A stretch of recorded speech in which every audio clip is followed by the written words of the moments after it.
और बात पते की में इस समय की बड़ी खबर आपको बता दें, श्रीनगर से ये बड़ी खबर। यहाँ पर ड्रग टेरर नेटवर्क पर बड़ा एक्शन हुआ है।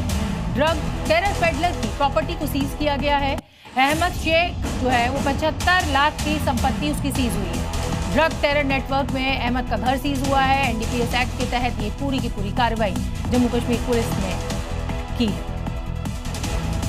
खबर अयोध्या से है, जहां अभी भी कई मोहल्लों और सड़कों के नाम इस्लामिक हैं। अब साधु संत और हिंदू संगठन ये मांग कर रहे हैं कि रामनगरी में मौजूद बाबर की हर पहचान, कट्टरपंथ के हर निशान को बदल दिया जाए। श्री राम मंदिर के आदि शंकराचार्य गेट से लगभग 100 मीटर की दूरी पर बोर्ड लगा है, जिस बोर्ड पर लिखा है काजियानी, यानी कि काजियों का मोहल्ला। काजियाना का पौराणिक नाम वशिष्ठ कुंड हुआ करता था। ये सिर्फ एक गली या एक मोहल्ले की कहानी नहीं है। अयोध्या में ऐसे मुस्लिम नाम वाली गलियों, सड़कों और मोहल्लों की लंबी फहरिस्त है। हिंदू संगठन और साधु संत अब इसका नाम बदलने की मांग कर रहे हैं, जबकि मुस्लिम संगठन इसका पुरजोर विरोध कर रहे हैं। कि न केवल अयोध्या की गलियों के नाम का परिवर्तन हो, अपितु इस देश के अंदर मुगल काल में जिन धार्मिक तीर्थों के महलों के नाम का परिवर्तन हुआ, उनको फिर से उसी के रूप में प्रस्तुत किया जाए।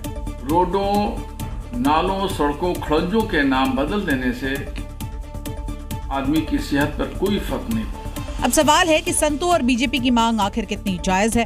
क्या फैजाबाद को अयोध्या करने के बाद अब समय आ गया है कि शहर के गली मोहल्लों और सड़कों की कट्टरपंथी पहचान को बदल दिया जाए? अयोध्या में राम मंदिर के संपूर्ण होने के बाद जय श्री राम का नारा अब गोवा में भी गूंजा, जब प्रधानमंत्री नरेंद्र मोदी ने दक्षिण गोवा में एशिया की सबसे ऊंची राम प्रतिमा का अनावरण किया। कांसे की बनी प्रभु श्री राम की ये मूर्ति 77 फीट ऊंची बताई जा रही है। श्री राम मंदिर के शिखर पर धर्म ध्वज आरोहण का सौभाग्य मिला है और आज यहाँ प्रभु श्री राम की भव्य मूर्ति के अनावरण का सुअवसर मिला है। जिस तरह अयोध्या में लाखों भक्त पहुंचे हैं, वैसे ही गोवा में भी राम प्रेमी पहुंचेंगे, क्योंकि श्री राम की प्रतिमा का स्वरूप अयोध्या की रामलला की मूर्ति से काफी मिलता जुलता है। इसमें भगवान राम के हाथ में धनुष बाण और चेहरे पर सौम्यता, दिव्यता का भाव दिखता है। कार्यक्रम के दौरान पीएम मोदी ने विशेष डाक टिकट और स्मृति सिक्का भी जारी किया। बिहार विधानसभा चुनाव समेत कई राज्यों में महिला वोटर्स किंग मेकर साबित हुई हैं। महिलाओं का एक मुश्त वोट सारे सियासी समीकरणों को एक झटके में ही बिगाड़ देता है, या यूं कहिए कि खारिज कर देता है, जिसे देखते हुए अब उत्तर प्रदेश में भी महिलाओं के लिए कई गेम चेंजर योजना लाने की तैयारी सरकार ने शुरू कर दी है। क्योंकि बीजेपी जानती है राज्य दर राज्य उसकी जीत की वजह ये आधी आबादी ही है। मध्य प्रदेश की लाडली बहन योजना, महाराष्ट्र की माझी बहन लाडली योजना और हरियाणा में दीनदयाल लाडो लक्ष्मी योजना से उसे सफलता दिलाई।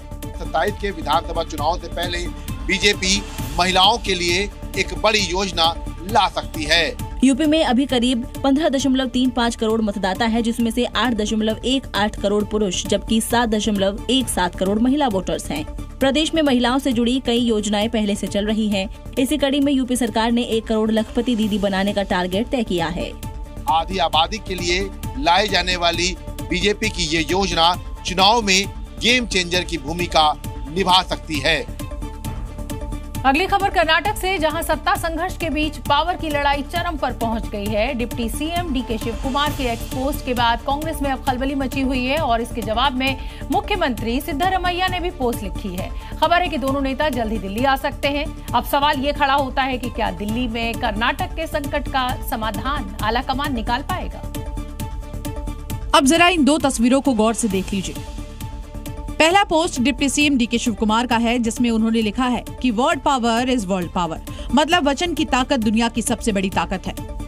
इनके इस पोस्ट के बाद अब सीएम सिद्धरमैया ने भी जवाबी पोस्ट किया है, जिसमें उन्होंने लिखा है कि word is not power unless it बेटर्स the world for the people, मतलब एक शब्द तब तक शक्ति नहीं है जब तक वो लोगों के लिए विश्व को बेहतर ना बनाए। तो मतलब साफ है कि डीके शिवकुमार नहीं रुकने वाले हैं और ना ही सीएम सिद्धरमैया झुकने वाले हैं। कर्नाटक कांग्रेस में चल रहे इस खींचतान पर बीजेपी के नेता भी चुटकी ले रहे हैं। कांग्रेस में चेयर की अहमियत है, सत्ता की अहमियत है, प्राथमिकता सत्ता है, पावर है, जनता नहीं है। और अब देखना होगा कि कर्नाटक में सीएम और डिप्टी सीएम के बीच कुर्सी की लड़ाई कब और कैसे खत्म होगी।